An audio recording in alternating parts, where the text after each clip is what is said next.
নেককার স্ত্রীর 4টি গুণ থাকবে।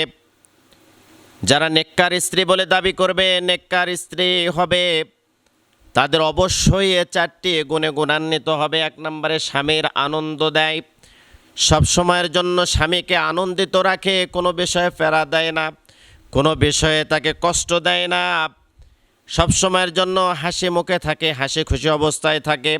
কিন্তু নারীরা তো আজকে উল্টা চলে, স্বামীকে সবসময় খুশি রাখা তো দূরের কথা, দেখা যায় অন্য বেগানা পুরুষকে অনেক সময় দেখা যায় অঙ্গি ভঙ্গি দিয়ে, হাসি ঠাট্টা দিয়া অপরিচিত মানুষকেই খুশি রাখার চেষ্টা করে। কিন্তু স্বামী যখন বাড়িতে আসে মুখটা গোমড়ো করে থাকে, স্বামীর সাথে ভালোভাবে কথা বলতে চায় না, হাসি মুখে কথা বলে না। এই জন্য বাহিরে যেগুলো হারাম সেগুলো স্ত্রীর সামনে আল্লাহ রব্বুল আলামিন কিন্তু জায়েজ করে দিয়েছেন, হালাল করে দিয়েছেন।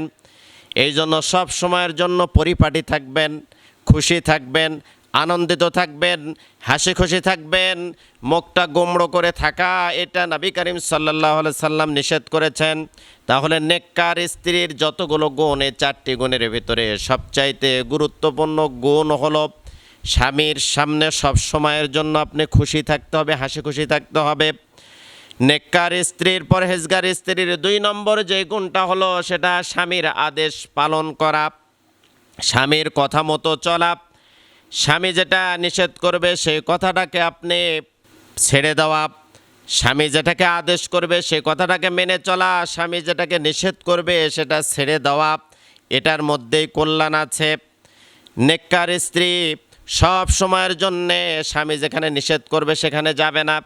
যদি নিষেধ করে বাহিরে যাওয়া যাবে না, তাহলে তাকে রুমের ভিতরে থাকতে হবে, বাড়ির ভিতরেই থাকতে হবে, এটাই হলো নির্দেশনা। নেককার স্ত্রী 3 নম্বরে যে গুণ থাকবে সেটা হলো স্বামীকে কাজ দিয়ে, কাজে খুশি, বিভিন্ন কাজ দেখে তাকে খুশি করা। যেমন স্বামী চায় সব সময়ের জন্য যে বিবাহের পরে আমার বাবা মা আমার সাথে একসাথেই থাকবে, একসাথেই খাবে, ভিন্ন হব না, ভিন্ন পাতিলে রান্না হবে না, ভিন্ন পাতিলে খাবার হবে না। এইটা স্বামীরা সবাই চায় যে আমার বাবা মা যাতে আলাদা করে না খায়। কিন্তু দেখা যায় অধিকাংশ স্ত্রীরা, নারীরা বিবাহের পরে সব সময়ের জন্য স্বামীকে বলতেই থাকে, কানের কাছে সব সময় বলতেই থাকে যে না না, আমরা আলাদা করে খাবো, তোমার বাবা মা আলাদা করে খাবে। এমনও হয়ে যায়, দেখা যায় যে বাবা মাকে নিয়ে গিয়ে বৃদ্ধাশ্রমে রেখে এসেছে, বাবা মাকে দেখে না, খরচ দেয় না, তাদের জন্য খাবার দাবার বাজার সদা পর্যন্ত করে দিতে চায় না।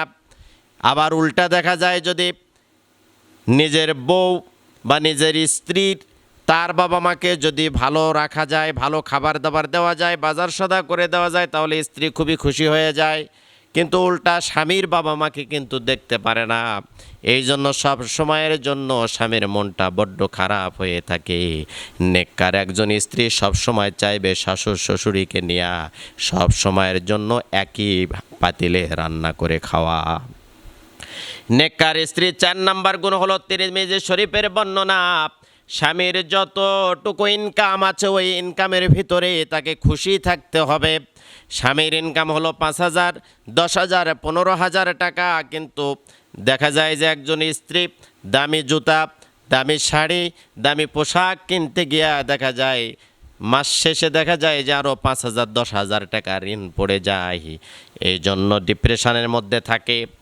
আর স্বামী স্ত্রীর চাহিদাটা পূরণ করতে গিয়া দেখা যায় হালাল পথে যে রিজিক, হালাল পথে যে ইনকাম, এটা দিয়ে যখন হয় না তখন অবৈধ পথে ইনকাম করা শুরু করে, টেন্ডারবাজি করে, চাঁদাবাজি করে, এরপরে সুদ খায়, দুর্নীতি করে, দেখা যায় অবৈধ উপায়ে মিথ্যা কথা বলে, মানুষকে হয়রানি করে, মানুষকে মেরে রক্তাক্ত করে, অবৈধ উপায়ে তখন রোজগার করা শুরু করে, কামাইতে শুরু করে।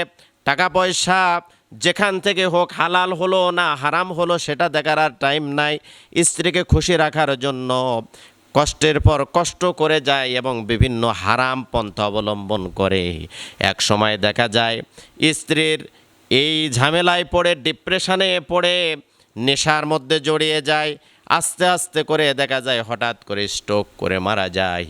এই জন্য একজন স্ত্রী নেককার পরহেজগার স্ত্রী যদি চায় পরিবার সুখ হবে, স্বামী সুখে থাকতে পারবে, পুরা পরিবারটা ফ্যামিলিটা সুখময় হয়ে যাবে, একটা জান্নাতি পরিবেশ হবে। আবার ওই পরিবারে আগুন ধরানোর জন্য, শান্তি সৃষ্টি করার জন্য একটা নারী যথেষ্ট।